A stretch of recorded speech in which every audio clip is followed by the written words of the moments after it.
નલિયાના રાતા તળાવ સેવાધામ ખાતે કોલી સમાજના સમૂહ લગ્ન યોજાયા હતા।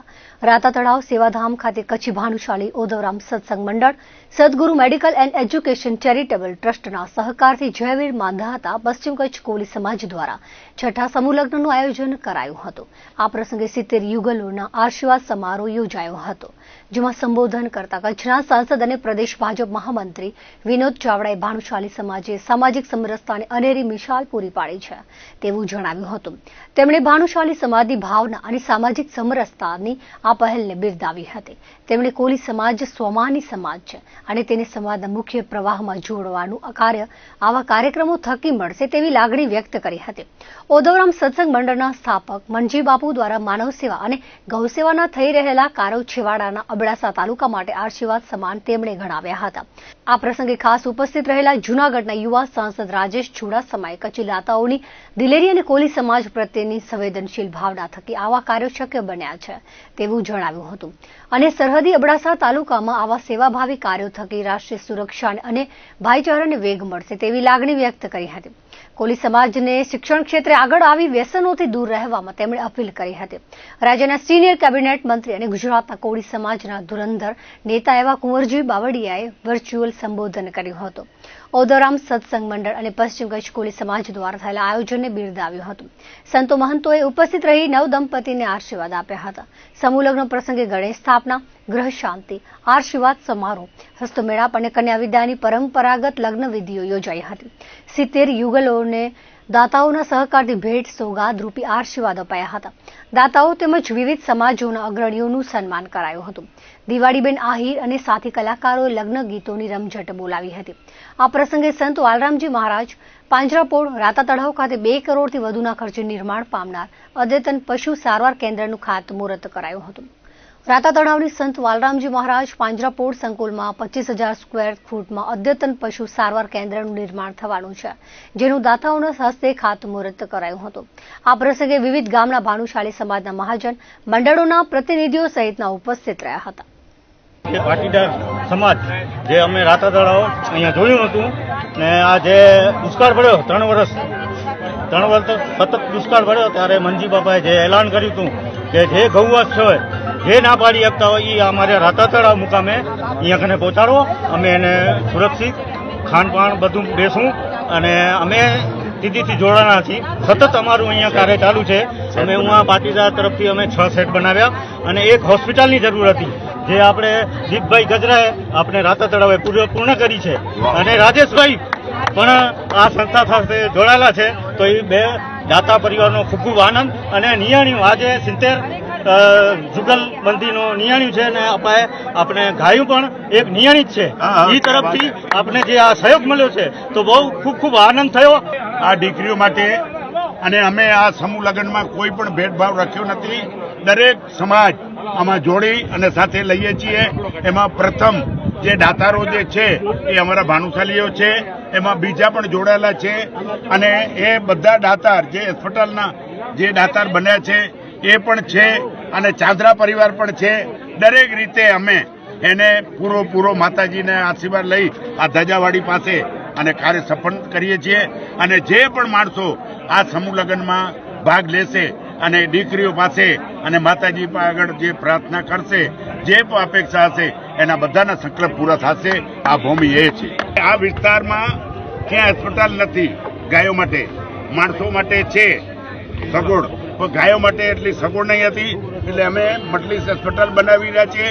પછી એમ્બ્યુલન્સ લેશું, અમને ક્યાંથી પણ ફોન આવશે, જેવી રીતે માણસ બીમાર પડે અને 108 ને ફોન જાય એટલે એમ્બ્યુલન્સ ત્યાં પહોંચી જાય તો આવી રીતે જ ગોઠવણ અમે કરશું કે અહીંયા ફોન આવે એટલે ગાયોને ક્યાં પણ બીમાર હશે, કોઈ અપંગ હશે, એમ્બ્યુલન્સ પહોંચી જશે। કેટલા એકરમાં હોસ્પિટલ બનશે? એકડમાં એટલે હવે એકડ આ 100 બાય 250 આ જો બાઉન્ડ્રી લાગેલી છે અને કાલે કામ ચાલુ થઈ ગયું છે। આ કાર્ય ખરેખર દુર્લભમ છે।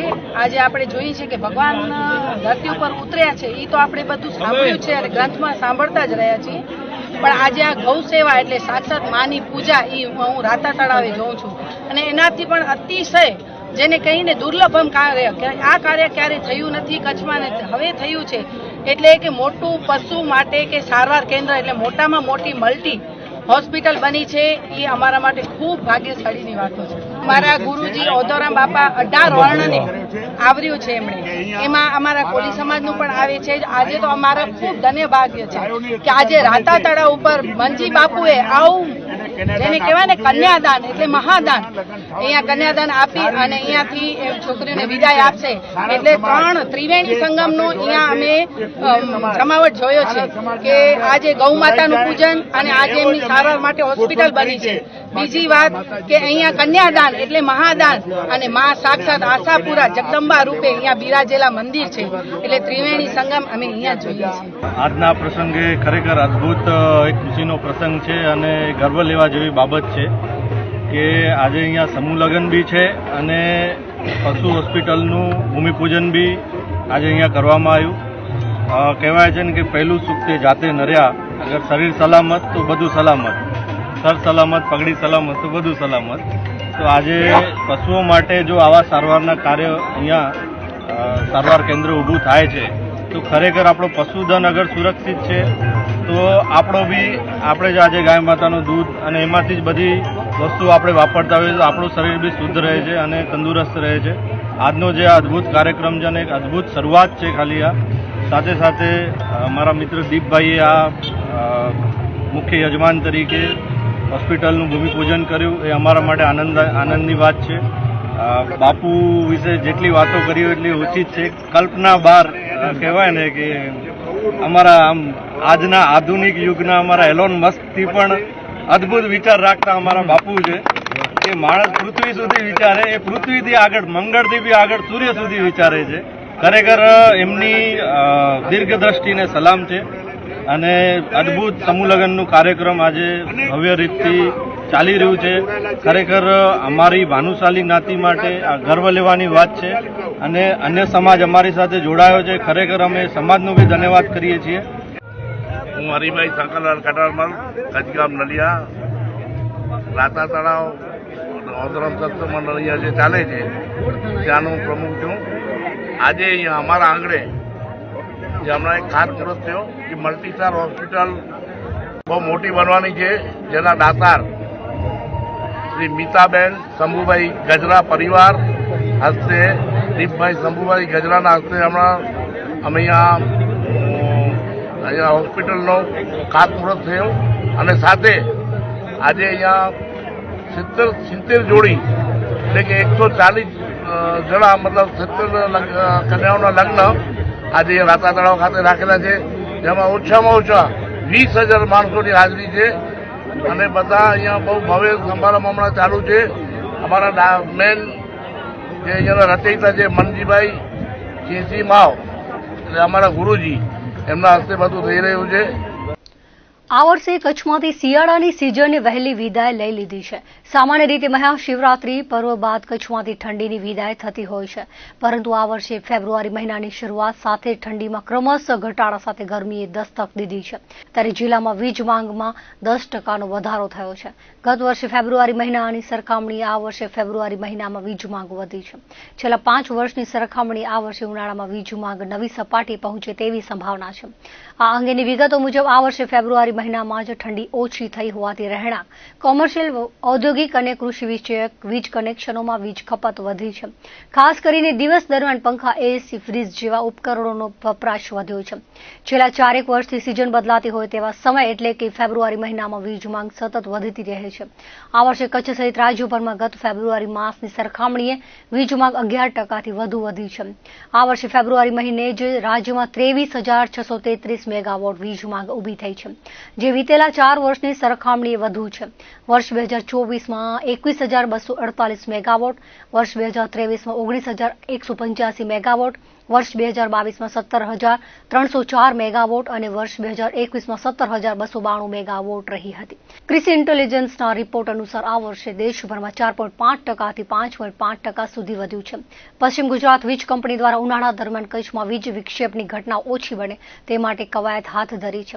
અધિક્ષક ઇજનેર ભરત રાઠોડે જણાવ્યું હતું કે ગત વર્ષે ઉનાળામાં સર્જાયેલ સ્થિતિનું પુનરાવર્તન ન થાય તે માટે પશ્ચિમ કચ્છના 6 ડિવિઝનમાં કુલ 1100 જેટલા વીજ ટ્રાન્સફોર્મરની ક્ષમતામાં વધારો કરવાની કામગીરી હાથ ધરવામાં આવી છે, જે પૈકી અત્યાર સુધી 680 જેટલા ટ્રાન્સફોર્મરની ક્ષમતામાં વધારો કરવાની કામગીરી પૂર્ણ કરી લેવામાં આવી છે. કામગીરી પૂર્ણ કરવાનું લક્ષ્યાંક ફેબ્રુઆરી મહિનાના અંત સુધીનું રખાયું હતું, પરંતુ લગ્નગાળો, બોર્ડની પરીક્ષા અને નવા ટ્રાન્સફોર્મર આવવામાં થતા વિલંબના કારણે કામગીરી પૂર્ણ થવામાં વિલંબ થયો છે, પરંતુ તંત્ર દ્વારા માર્ચ મહિનાના અંત સુધી કામગીરી પૂર્ણ કરી લેવામાં આવશે. આગામી ઉનાળાની સિઝનને ધ્યાને લઈ જ્યોતિગ્રામ યોજનાની 11 કેવીની 1442 કિલોમીટર લાંબી વીજ લાઇનોને તાપમાનમાં થતા વધારાની અસરથી ટ્રેપ થતી અટકાવવા કવર કંડક્ટર લગાવવામાં આવી રહ્યા છે. અત્યાર સુધીમાં 400 કિલોમીટર જેટલી વીજ લાઇનોને કવર કંડક્ટર લગાડી દેવામાં આવ્યા છે. હાલ દૈનિક 10 કિલોમીટરની લાઇન પર કવર કંડક્ટર લગાવવામાં આવી રહ્યા છે. એપ્રિલ મહિના સુધી કામગીરી પૂર્ણ કરવાનું લક્ષ્યાંક રખાયું છે. ઉનાળાની સિઝનમાં વીજળીની ખપત વધુ રહેતી હોય છે, સાથે વીજ વિક્ષેપના બનાવો પણ વધતા હોય છે. ગત ઉનાળાના અનુભવોને ધ્યાને લઈ પીજીવીસીએલના ગ્રાહકોને વધુ સારી સુવિધા પૂરી પાડવા તંત્ર કટિબદ્ધ છે. વીજ ટ્રાન્સફોર્મરના લોડ વધારા અને કવર કંડક્ટરના લીધે વીજ વિક્ષેપની ઘટનાઓ ઓછી થઈ ઉનાળાની શરૂઆત પૂર્વે કામગીરી પૂર્ણ કરવાનું લક્ષ્યાંક રખાયું હતું, પણ વિવિધ કારણોસર વિલંબ થયો છે તેવું વધુમાં ઉમેર્યું હતું. ભુજ તાલુકાના કુકમા ગામે રોડ પર ધંધો કરતા લારી ગલ્લા ધારકો દ્વારા દર મહિને ભાડાની રકમમાંથી ગામની ગૌશાળામાં ઘાસચારો અને અન્ય પશુ ખોરાકનું નિરણ કરવામાં આવતું હતું. 35 વર્ષથી ગ્રામ પંચાયત દ્વારા ખોળ ભૂસો આપવામાં આવતો હતો, જે છેલ્લા થોડા સમયથી બંધ થયો છે, જેને ફરી શરૂ કરવા ગૌસેવા સમિતિના પ્રમુખ પ્રદીપ જોશીએ તાલુકા વિકાસ અધિકારીને પત્ર લખી રજૂઆત કરી છે. રજૂઆતમાં જણાવાયું હતું કે હાલે ગામના સરપંચના પુત્ર મોટા ભાગનો વહીવટ ચલાવી રહ્યા છે. ગામમાં છેલ્લા 3 દાયકાથી ચાલતી ગૌસેવાની પ્રવૃત્તિ તેમણે બંધ કરી દીધી હોવાનો આક્ષેપ કર્યો હતો. આ સાથે ધંધાર્થી દ્વારા આપવામાં આવતી રકમ ગૌસેવામાં વાપરવાના બદલે તેનો શું ઉપયોગ થાય છે તેની તપાસ કરવા માંગ કરી હતી.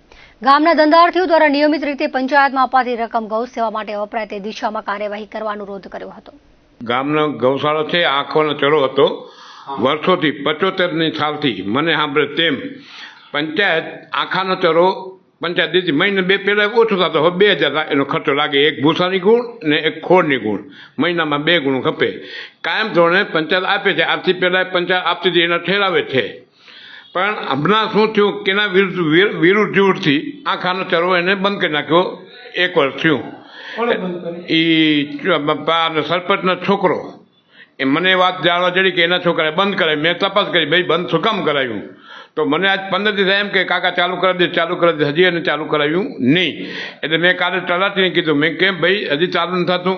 તો કે આમ ડખા હાલે. એટલે એમાં એના અંદાજ ગમે તે હોય, પણ આખાનો ગાયનો આખાનો શું કામ બંધ કરે છે? આપણે કહેવાનો મતલબ એ કે તમે આ વર્ષોથી મને આપણે 75 સાલથી પંચાયત દે જ છે, ચલો ને શું કામ બંધ કર્યું? એમ અમારું કહેવાનું એ કે શું કામ બંધ કર્યું? બીજા નંબરની કેદી રાઠોડ ને ગામનો ગાયનો વાળો એ બંનેમાંથી ભેગા જાય. ઉમાં જ્યાં ખુલ્લી જગ્યા હતી, ઉમાં જેને તેને દબાણ કર્યું હતું એને પંચાયત જેને તપાસ કરે, ભાઈ આ કહ્યું અહીંયા ખુલ્લી જગ્યા હતી શું કામ આ બધું થઈ ગયું? એમ એટલે ગાયોને જે થયું, ગામના છોકરા ભણવા નથી દઈ શકતા. ત્રીજા નંબરની વાત કે અમારા ગામની બધી ગાયું ગૌચર 500 હેક્ટર છે. કુકમાની પંચાયતમાં 500 હેક્ટર બોલે. આજે ગાયું ક્યાં ચેરાવા જેવી શકતી નથી. અમારી ગામની ગાયું ક્યાંય નીકળી શકશે પોઝિશન નથી. નદી નાળામાં જ્યાં જોઈએ ત્યાં દબાણ, જ્યાં જોઈએ ત્યાં દબાણ. પંચાયત કોઈ વાંધો લેતી નથી કે ભાઈ આ ગામની ગાયું ચરવા માટે તમે ખુલ્લું રાખો.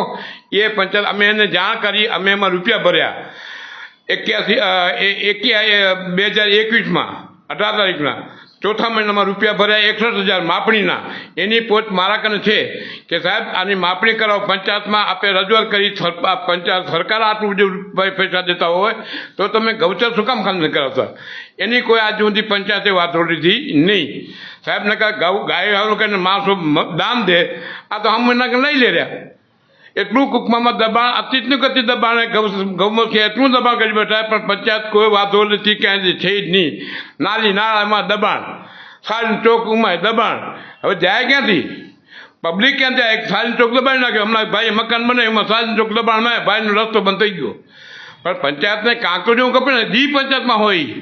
અમે વ્યક્તિ નામ નથી દેતા. પંચાયતનું કામ શું છે? રસ્તા ખુલ્લા કરાવવા, સારી ચોક ના દબાય, ગૌચર ન દબાય, ગામ તર જમીન ન દબાય. એ પંચાયતનું કામ આપણે શું કામ ચૂંટીને મૂકીએ ને કે ભાઈ બધું સરખું રાખે એમ? પણ આ તો પંચાયત કોઈ જોતી નથી આજે અમારા ગામની કુકમાની પંચાયત કે ભાઈ આ શું છે એમ. બધું ગૌમાં કે દબાણ કરે ને છૂટ. એ જગ્યાએ તમે પ્લોટ નાખો 200 મીટરમાં ને એ 4 લાખ નાખજો તો પંચાયતમાં આવ કેટલી થાય? કેટલા કરોડ રૂપિયાની આવક થાય છે, જેટલા તમે ગવર્મેન્ટ માફી કરે કેટલા રૂપિયાની આવક થાય પંચાયતમાં, એ પંચાયત ગામમાં પૈસા વાપરે તો કેટલો વિકાસ થાય? સાહેબ એ કોઈ કહેવાનું નથી. એને ઠીક લાગે એમ દબાણ કરી બેઠા. આપણું મારું કહેવાની વિનંતી છે કે ગૌચર ના ગામની ગાયનો આંખાનો ચરો એ પંચાયત ચાલુ કરાવે, એ મારી વિનંતી છે સાહેબ. ભુજ ખાતે ડોક્ટર કવિતા મીરા સચદે સ્મૃતિ સમારોહ યોજાયો હતો, જેના અતિથિ વિશેષ તેમજ કચ્છ યુનિવર્સિટીના કુલપતિ ડોક્ટર મોહન પટેલે સાર્થક મનુષ્ય જીવનનો મર્મ સમજાવ્યો હતો. તેમણે જણાવ્યું હતું કે સારા શિક્ષણનું ધ્યેય માનવનો વિકાસ છે. સચદે પરિવારની છાત્રવૃત્તિ આપવાની આ પહેલ એનું અપ્રતિમ ઉદાહરણ છે. વક્તાએ પોતાના જીવનના સંઘર્ષ અને સફળતાની ગાથા ડોક્ટર કવિતાની જીવનગાથા સાથે સરખાવી હતી. કચ્છના સાહિત્યકાર જયંતિ જોશીએ ઉદ્બોધનમાં જણાવ્યું હતું કે ડોક્ટર કવિતા સચદેનો સમારોહ એ 12 વર્ષે ભરાતો એક સંપૂર્ણ કુંભ છે, જેમાં શિક્ષણ, સંસ્કાર અને સેવાની ત્રિવેણીનો સંગમ રચાય છે. ડોક્ટર કવિતાનું જીવન ચરિત્ર એક સ્વયં પ્રકાશિત પ્રેરક અને માર્ગદર્શક છે. તેમના દ્વારા અપાયેલી સારવાર હંમેશા ઓફબીટ, ટ્રબલ શૂટર અને રિઝલ્ટ ઓરિએન્ટેડ રહી છે. ડોક્ટર કવિતાએ પોતાના સામર્થ્ય અને આત્મવિશ્વાસ આધારિત સ્વપ્ન જોયા, તેને સાર્થક બનાવતી યોજના બનાવી, જરૂરી સંસાધનો એકઠા કર્યા અને તેમના વપરાશની પ્રક્રિયા જાણકારો પાસેથી જાણી, આયોજનની સફળતા માટે સતત સાધના કરી. તેથી તેમનું જીવન યુવા પેઢી માટે પ્રેરણારૂપ છે. શિક્ષણ, સંસ્કાર અને સેવાના ત્રિવેણી સંગમ સમાન ડોક્ટર કવિતા સચદેની 31મી પુણ્યતિથિ પ્રસંગે દિવંગત મહિલા તબીબની સેવાઓને શ્રદ્ધાંજલિ અપાઈ હતી. સમારોહના પ્રારંભમાં ચેરમેન ઉર્મિશ સચદે સૌનું સ્વાગત કર્યું હતું. મહાનુભાવોના હસ્તે દીપ પ્રાગટ્ય કરવામાં આવ્યું હતું. ત્યારબાદ ઉપસ્થિતોએ ડોક્ટર કવિતા સચદેના તૈલચિત્રને ફૂલહાર કરી શ્રદ્ધાંજલિ આપી હતી. આ પ્રસંગે વિદ્યાર્થીઓને સ્કોલરશીપ એનાયત કરવામાં આવી હતી. તેમજ BHMS Bhavnagar university home guard best કેડેટમાં અભ્યાસ કરીને ઉચ્ચ શિક્ષણ મેળવનારને doctor Kavita Sachde memorial award એનાયત કરવામાં આવ્યા હતા. આ ડોક્ટર કવિતા મીરા સચદે ની પુણ્યતિથિ નિમિત્તે પ્રોગ્રામ રાખેલો છે. ડોક્ટર કવિતા મીરા સચદે હોમિયોપેથિકના ડોક્ટર હતા અને એમનું આકસ્મિક અવસાન થયું. એના બાદ અમે એક ટ્રસ્ટની રચના કરી અને જેનો હેતુ હતો હોમિયોપેથિકનો પ્રચાર અને પ્રસાર, ખાસ કરીને કચ્છમાં જેટલું બને એટલું વધારવાનો. અને એ અંતર્ગત અમે ભૂતકાળમાં કચ્છના 8 જિલ્લા અને 2 મેઇન તાલુકા સેન્ટર ભુજ અને ગાંધીધામ, એમાં 10 કેમ્પ અને 10 કેમ્પની પાછળ 2 ફોલોઅપ કેમ્પ કરેલા હતા. આ ઉપરાંત હોમિયોપેથિકની અંદર અભ્યાસ કરતા વિદ્યાર્થીઓને આર્થિક રીતે મદદરૂપ થઈ શકીએ એટલા માટે કચ્છી યોગ્ય વિદ્યાર્થીઓ હોમિયોપેથીનો અભ્યાસ કરતા એમને સ્કોલરશીપ આપવામાં આવે છે દર વર્ષે. આ ઉપરાંત જે લોકો યુનિવર્સિટીમાં હોમિયોપેથિકમાં ફર્સ્ટ આવ્યા હોય, ગુજરાતની તમામ યુનિવર્સિટીઓ જે કોઈ, એમને શિલ્ડ આપવામાં આવે છે. એના ઉપરાંત કવિતા જે 10મા ધોરણ સુધી માતૃછાયામાં ભણી હતી અને 12મા ધોરણનું એણે VDI સ્કૂલમાં કર્યું હતું, એ 2 સ્કૂલના એક વિદ્યાર્થીઓને આપણે શિલ્ડ એનાયત કરી છે.